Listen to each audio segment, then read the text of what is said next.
From Scratch Media, this is a matter of opinion, your guide through opinion to the facts. I'm Julia Viano, and in this episode, we're talking about how anxiety disorders in adolescents are on the incline because of their busy schedules. As a result of this, they don't have time to take care of their anxiety and de-stress by spending time with loved ones or doing what they enjoy. This problem is escalating out of control, and more attention needs to be brought to this pressing matter. First, I would like to begin by telling you what it's like to live with anxiety. Living with anxiety is feeling anxious majority of the time or for intense periods of time. An anxiety disorder consists of irrational and excessive fears, feelings of anxiousness and tension, and difficulty in handling daily tasks. To me, having an anxious brain is exactly how a writer named Kelsey Waller puts it. It's like having a brain that is wired like the Energizer Bunny. No matter what you try to do, no matter what time of the day it is, the wheels of your brain never stop turning at full speed. By the end of the day, you're left feeling exhausted because it feels like your brain ran a marathon. And the next day, you wake up to run the same marathon all over again. On some days, your thoughts, worries, and fears can become so unbearable that it can trigger an anxiety attack. Can you close your eyes for me? Okay, great. Now, try to imagine this. Imagine your heart thrashing, a sharp pain's racket across your constricting chest. You're struggling to breathe, which is causing your heart rate to accelerate further. Tears blur your vision, and a tingling sensation builds in your fingertips and spreads throughout your trembling hands. You close your eyes and try to will your racing mind to slow down, but all attempts fail. Instead, your worst and most terrifying irrational fears continue to race 1,000,000 miles an hour in your brain. Now tears are raining down your cheeks. You're sobbing uncontrollably and holding your head in your hands, waiting for the chaos whirling in your mind to come to a standstill. During an anxiety attack, it's impossible to convince yourself that what you're panicking about won't happen to you, no matter how rational it may be. Kelsey Waller explains it best in her article for Huffington Post when she writes, "Logic has no place where an anxiety disorder is running the show and panic is wreaking havoc." Living with anxiety and experiencing reoccurring anxiety attacks is something that many adolescents can relate to more than ever before. Anxiety in high school students has been on the rise since 2012. About 30% of girls and 20% of boys, totaling 6.3 million teens, have an anxiety disorder, according to data from the National Institute of Mental Health.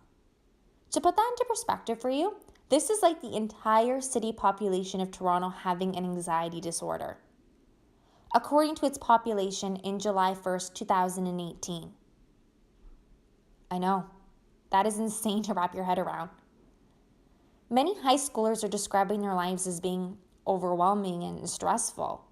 According to a report from the Globe and Mail, grade 12s, for instance, were 4 times more likely than grade 7s to report high levels of stress and more than twice as likely to rate their mental health as fair or poor.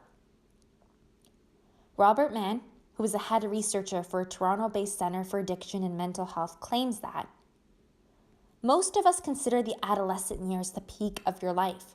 Your life is ahead of you. The world is your oyster. But that seems not to be the case. When I really think about it, Robert Mann is right. I want you to imagine being 16 years old and the following scenario is your life. Every day you go to school, come straight home, and spend hours writing papers and studying for tests so that you can maintain your perfect A average to be accepted into the university of your choice. Then you have to spend approximately 15 hours a week at your part-time job, just like my cousin in grade 11, so you can earn money to pay for your university tuition fees. And the cherry on top of all this is that you have to deal with daily anxiety and reoccurring anxiety attacks. How can adolescents even have time to take care of their anxiety and mental well-being when they are juggling school and a part-time job? They just can't. It's impossible. Now, I just gave you a lot of information, I want to break that down and first talk about how adolescents experience a tremendous amount of anxiety when it comes to school-related stress. Many teens worry about excelling academically, satisfying their teachers and parents, and being able to compete with their classmates' academic achievements. I know it's important to strive for good grades for the university admission process, but striving for good grades and pushing yourself to the point where you are overworked and exhausted can cause extreme stress and exacerbate anxiety. Unfortunately, many students can relate to this. In particular, a 17-year-old girl named Nora Camden.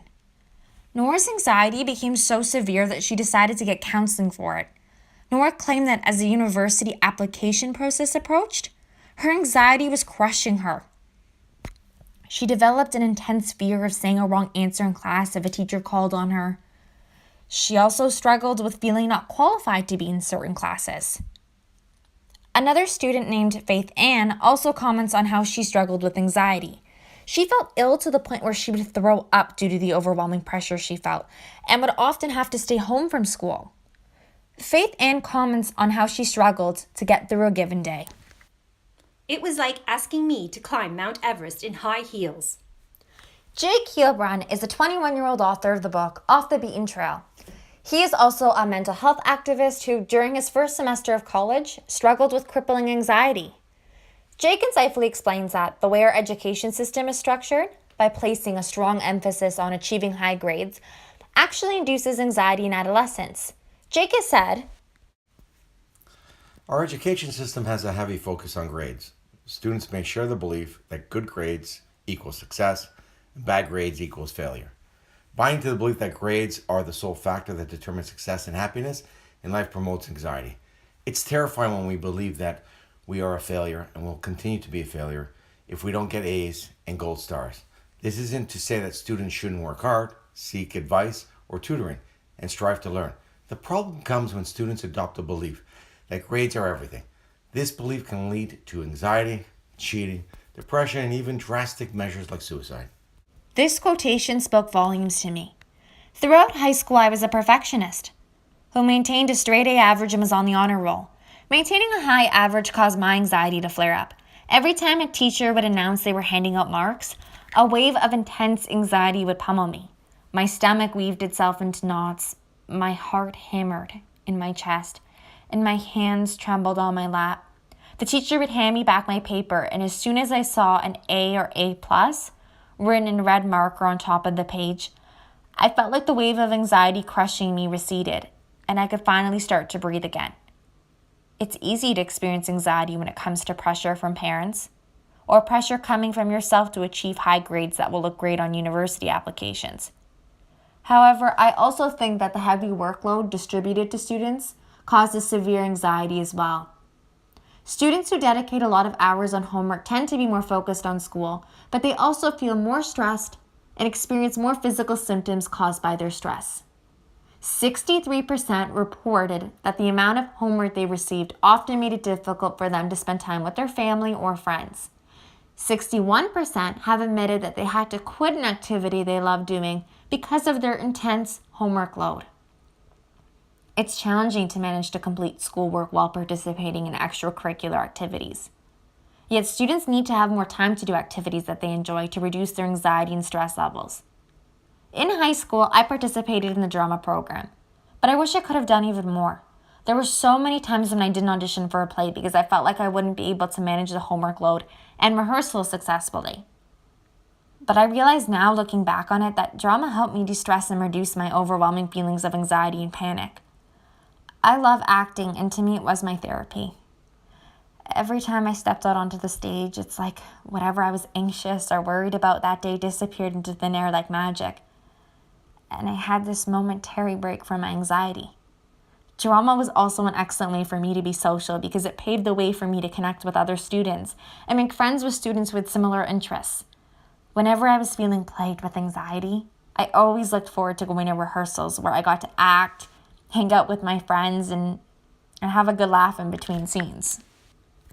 When it comes to my younger sister, Alexa, dance was her therapy. For the longest time, she was a part-time competitive dancer.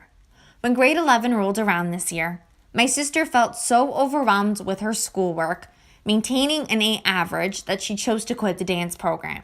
My sister is currently enrolled in courses like biology, chemistry, functions, and physics. These courses are extremely difficult and demanding. She spends hours doing homework each day, which is why she felt that she had no choice but to quit the dance program. It was very difficult for her to quit and leave behind all her friends at the studio because of how much dance helped her to distress and improve her overall mental well-being. I thought that my sister was a happier and more lively version of herself when she was dancing each and every single day. Dancing was a lot of fun. I loved my tap and jazz classes. While I was dancing, I felt like I could forget about all my problems and just focus on dancing. It was fun to feel part of a team and to spend time with my friends. While I was dancing, I felt less stressed, calmer, and focused. I also had more energy.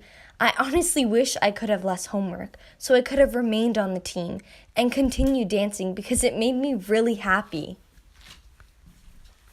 It's really sad and heartbreaking that students like my little sister are forced to make a choice to give up something that they love because they are faced with too much academic pressure to succeed and get straight A's. Now, I want you to imagine being isolated and cooped up in your room for hours on end to study or write papers. You're feeling anxious, overwhelmed, exhausted, and maybe even on the verge of another anxiety attack. You think that spending time with your family or your friends would be the perfect remedy to combat your anxiety. But then you realize, if you go out, it's just going to put you behind in your homework. This, my friends, is what kickstarts the never-ending vicious cycle of feeling anxious, overwhelmed, and like you're on the verge of another debilitating anxiety attack. So, because you don't want to worsen your feelings of anxiety and panic or have another anxiety attack, you settle with staying cooped up in your room to do more homework instead of going out to socialize. Many students experience this scenario that I described to you on a daily basis. These students are feeling anxious and overwhelmed due to their heavy, intense homework load. According to a study conducted by the Journal of Experimental Education, students had an average of 3.1 hours of homework a night. I don't believe that statistic is accurate.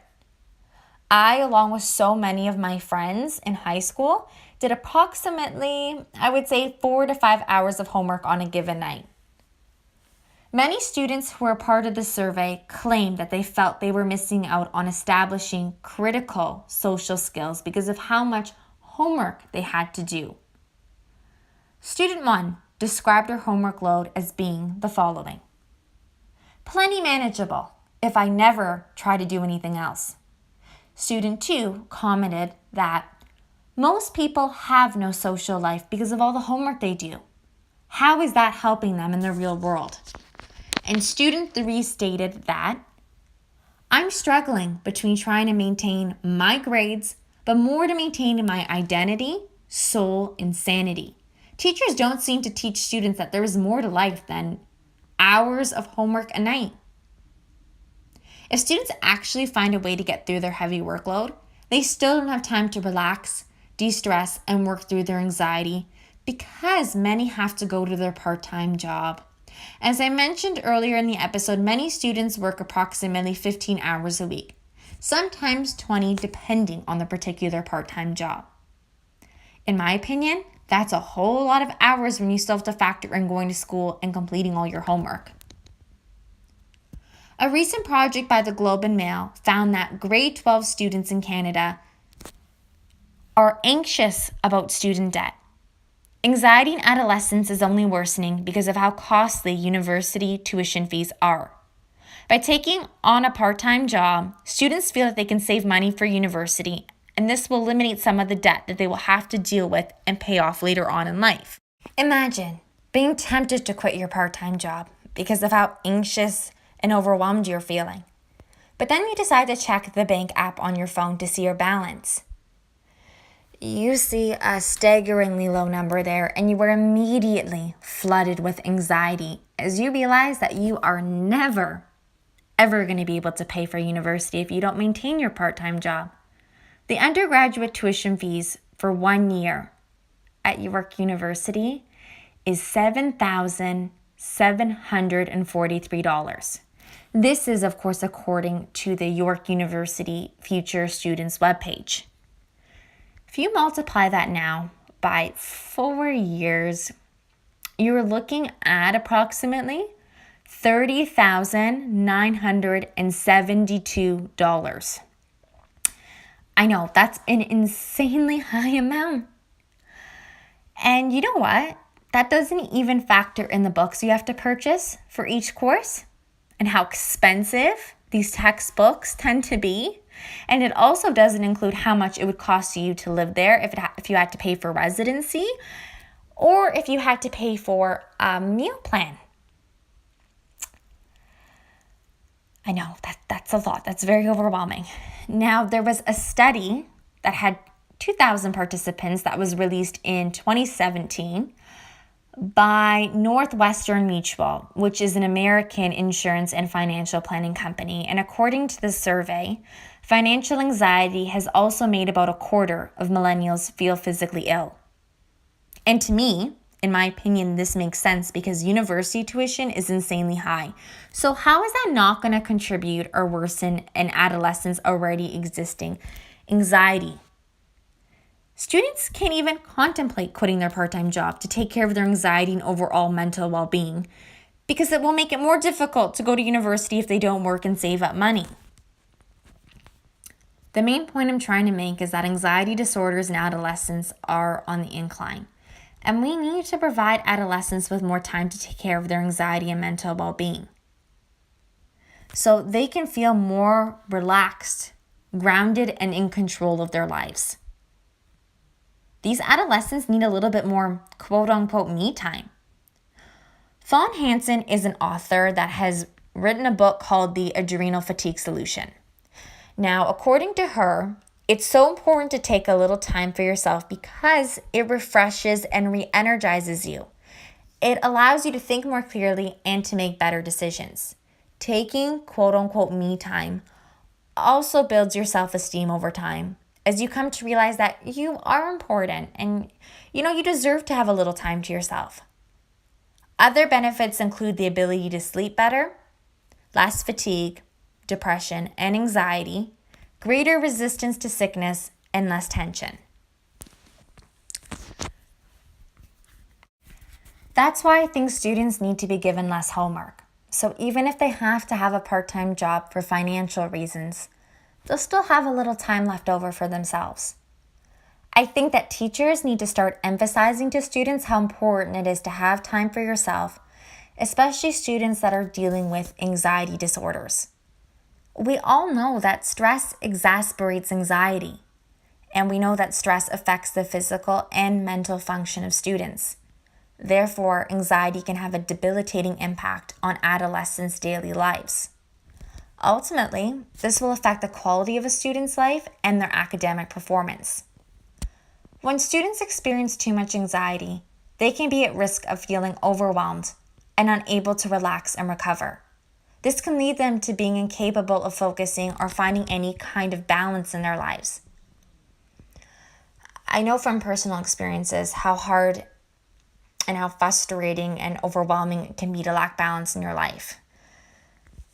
Looking back and reflecting now, I often question choices I've made after spending hours and hours on my computer at my desk. Sometimes I can't help but think, I wish I could have done less homework and spent more time doing things that I love and hanging out with my friends. Sometimes I wish I could have just been a teenager more. And I think by doing these things, it would have made me happier and less anxious and more calm. That's why for me, it's so easy to imagine how much happier and more calm adolescents would be in today's society if they could have more time to do activities that they enjoy. And I believe that this would create more well-rounded and confident individuals.